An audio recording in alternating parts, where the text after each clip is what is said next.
সাহিত্য সংস্কৃতির আকাশে নক্ষত্র পতন। প্রয়াত বর্ষিয়ান সাহিত্যিক মণিশঙ্কর মুখোপাধ্যায়, যাকে বাঙালি পাঠক শঙ্কর নামে চেনেন, শুক্রবার দুপুরে ৯২ বছর বয়সে এক বেসরকারি হাসপাতালে শেষ নিঃশ্বাস ত্যাগ করেন শঙ্করবাবু। বিভিন্ন বয়সজনিত অসুখে ভুগছিলেন তিনি। চৌরঙ্গী, কত অজানারে, সীমাবদ্ধ, জন অরণ্য, যে কলম আমাদের শহরকে নতুন করে চিনিয়েছে, মানুষের অন্তর্লোক উন্মোচন করেছে, সেই কলম আজ স্তব্ধ। কিন্তু থেমে যায়নি তার সৃষ্টি, ভবিষ্যতেও থামবে না তার প্রভাব।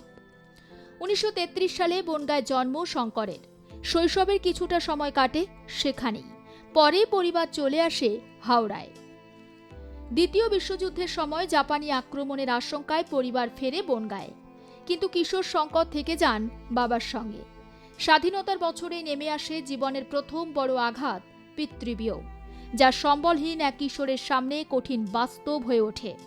সংসার চালাতে তিনি অফিসের কেরানির কাজ থেকে শুরু করে গৃহ পরিচারকের কাজ, এমনকি হকারিও করেছেন। জীবন তাকে খুব অল্প বয়সেই সংগ্রাম করতেই শিখিয়েছিল। সাহিত্য জীবনের সূচনা। রিপন কলেজে পড়ার সময় তিনি কলকাতা হাইকোর্টের শেষ ব্রিটিশ ব্যারিস্টার ফ্রেডরিক বারওয়েলের কাছে কাজ নেন। সেই অভিজ্ঞতা থেকেই জন্ম নেয় তার প্রথম উপন্যাস কত অজানারে। ১৯৫৫ সালে প্রকাশিত এই বই তাকে রাতারাতি পরিচিত করে তোলে। অল্প বয়সেই এমন পরিণত লেখনী দেখে পাঠক বিস্মিত হয়। এরপর আর পিছন ফিরে তাকাতে হয়নি তাকে। চৌরঙ্গী, এক কালজয়ী সৃষ্টি। সদ্য স্বাধীন কলকাতার সাহেবপাড়া জীবন, হোটেল সংস্কৃতি, মানুষের উচ্চাকাঙ্ক্ষা, সাফল্য ব্যর্থতা সব মিলিয়ে জন্ম নেয় চৌরঙ্গী। এই উপন্যাস শুধু জনপ্রিয় হয়নি, মাইলফলক হয়ে উঠেছে বাংলা সাহিত্যে। ২০১২ সাল পর্যন্ত এর ১১১তম সংস্করণ প্রকাশিত হয়েছে, যা বিরল কৃতিত্ব। এই উপন্যাস অবলম্বনে নির্মিত হয় চলচ্চিত্র, যেখানে স্যাটা বোসের চরিত্রে অভিনয় করেন মহানায়ক উত্তম কুমার। সত্যজিৎ রায় ও চলচ্চিত্র জগৎ। শঙ্করের সাহিত্য বড় পর্দায় নতুন জীবন পায়। কিংবদন্তি পরিচালক সত্যজিৎ রায়ের হাত ধরে তার উপন্যাস অবলম্বনে সত্যজিৎ রায় নির্মাণ করেন সীমাবদ্ধ, জন অরণ্য। শঙ্কর একবার বলেছিলেন, সত্যজিৎই আমাকে সকলের কাছে পৌঁছে দিয়েছে। ঋত্বিক ঘটকও কত অজানারে নিয়ে ছবি করার কথা ভেবেছিলেন। অর্থাৎ সাহিত্য ও চলচ্চিত্র দুই জগতেই তিনি সমান স্বীকৃত। লেখনভঙ্গি ও ভাবনার বিস্তার। শঙ্কর কেবল জনপ্রিয় লেখক নন, নিজস্ব লেখনভঙ্গি বারবার ভেঙেছেন তিনি। ৭০-এর দশকে কলকাতাকে কেন্দ্র করে লিখেছেন স্থানীয় সংবাদ, সুবর্ণ সুযোগ। ইতিহাস, আধ্যাত্মিকতা, মানব জীবনের গভীর প্রশ্ন সবেতেই তার অবাধ বিচরণ। বিশেষ করে স্বামী বিবেকানন্দের জীবন ও দর্শন নিয়ে তার গবেষণামূলক গ্রন্থ দীর্ঘদিন বেস্ট সেলারের তালিকায় ছিল। স্বীকৃতি ও পুরস্কার। ২০১৪ সালে প্রকাশিত একা একা ৮১ উপন্যাসের জন্য তিনি সাহিত্য একাডেমির পুরস্কার পান। অনেকের মতে এই স্বীকৃতি অনেক দেরিতে এসেছিল। চৌরঙ্গীর মতো সৃষ্টি করেও মূলধারার তথাকথিত কৌলিন্যের স্বীকৃতি সহজে পাননি, কিন্তু পাঠকের ভালোবাসাই তার আসল পুরস্কার। সর্বভারতীয় লেখক। বাংলা ভাষাতেই লিখে একান্ত বাঙালি জীবনানুভব নিয়েই তিনি হয়ে উঠেছিলেন সর্বভারতীয় সাহিত্যিক। ভাষার সীমানা পেরিয়ে তার জনপ্রিয়তা ছড়িয়ে পড়ে। শঙ্করের প্রয়াণে শোক প্রকাশ করেছেন মুখ্যমন্ত্রী মমতা বন্দ্যোপাধ্যায়। তিনি বলেন, বাংলা সাহিত্য জগতে একটি উজ্জ্বল নক্ষত্রের পতন হল। শঙ্কর আমাদের শিখিয়েছেন, শহর শুধু রাস্তার ভবন নয়, মানুষের স্বপ্ন, সংগ্রাম, ভাঙন আর আলো ছায়ার গল্প। আজ তিনি নেই, কিন্তু কলকাতার চৌরঙ্গীর আলো ছায়, অফিস কক্ষের নিঃসঙ্গতায়, মানুষের উচ্চাকাঙ্ক্ষার ভেতর তিনি রয়ে যাবেন।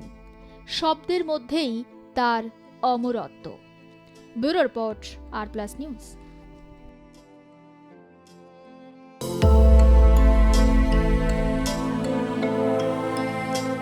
সাহিত্য সংস্কৃতির আকাশে নক্ষত্র পতন।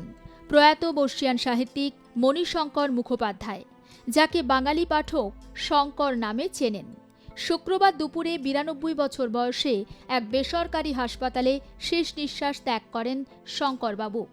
বিভিন্ন বয়সজনিত অসুখে ভুগছিলেন তিনি। চৌরঙ্গী কত অজানারে, সীমাবদ্ধ, জন অরণ্য, যে কলম আমাদের শহরকে নতুন করে চিনিয়েছে, মানুষের অন্তর্লোক উন্মোচন করেছে, সেই কলম আজ স্তব্ধ। কিন্তু থেমে যায়নি তার সৃষ্টি, ভবিষ্যতেও থামবে না তার প্রভাব। 1933 সালে বনগাঁয় জন্ম শঙ্করের। শৈশবের কিছুটা সময় কাটে সেখানেই, পরে পরিবার চলে আসে হাওড়ায়। দ্বিতীয় বিশ্বযুদ্ধের সময় জাপানি আক্রমণের আশঙ্কায় পরিবার ফেরে বনগাঁয়ে, কিন্তু কিশোর শঙ্কর থেকে যান বাবার সঙ্গে। স্বাধীনতার বছরে নেমে আসে জীবনের প্রথম বড় আঘাত, পিতৃবিয়োগ, যা সম্বলহীন এক কিশোরের সামনে কঠিন বাস্তব হয়ে ওঠে। সংসার চালাতে তিনি অফিসের কেরানির কাজ থেকে শুরু করে গৃহ পরিচারকের কাজ, এমনকি হকারিও করেছেন। জীবন তাকে খুব অল্প বয়সেই সংগ্রাম করতেই শিখিয়েছিল। সাহিত্য জীবনের সূচনা। রিপন কলেজে পড়ার সময় তিনি কলকাতা হাইকোর্টের শেষ ব্রিটিশ ব্যারিস্টার ফ্রেডরিক বারওয়েলের কাছে কাজ নেন। সেই অভিজ্ঞতা থেকেই জন্ম নেয় তার প্রথম উপন্যাস কত অজানারে। 1955 সালে প্রকাশিত এই বই তাকে রাতারাতি পরিচিত করে তোলে। অল্প বয়সেই এমন পরিণত লেখনী দেখে পাঠক বিস্মিত হয়। এরপর আর পিছন ফিরে তাকাতে হয়নি তাকে। চৌরঙ্গী এক কালজয়ী সৃষ্টি। সদ্য স্বাধীন কলকাতার সাহেবপাড়া জীবন, হোটেল সংস্কৃতি, মানুষের উচ্চাকাঙ্ক্ষা, সাফল্য ব্যর্থতা সব মিলিয়ে জন্ম নেয় চৌরঙ্গী। এই উপন্যাস শুধু জনপ্রিয় হয়নি, মাইল ফলক হয়ে উঠেছে বাংলা সাহিত্যে। 2012 সাল পর্যন্ত এর 111তম সংস্করণ প্রকাশিত হয়েছে, যা বিরল কৃতিত্ব। এই উপন্যাস অবলম্বনে নির্মিত হয় চলচ্চিত্র, যেখানে স্যাটা বোসের চরিত্রে অভিনয় করেন মহানায়ক উত্তম কুমার। সত্যজিৎ রায় ও চলচ্চিত্র জগৎ। শঙ্করের সাহিত্য বড় পর্দায় নতুন জীবন পায়। কিংবদন্তি পরিচালক সত্যজিৎ রায়ের হাত ধরে তার উপন্যাস অবলম্বনে সত্যজিৎ রায় নির্মাণ করেন সীমাবদ্ধ, জন অরণ্য। শঙ্কর একবার বলেছিলেন, সত্যজিৎই আমাকে সকলের কাছে পৌঁছে দিয়েছে। ঋত্বিক ঘটকও কত অজানারে নিয়ে ছবি করার কথা ভেবেছিলেন।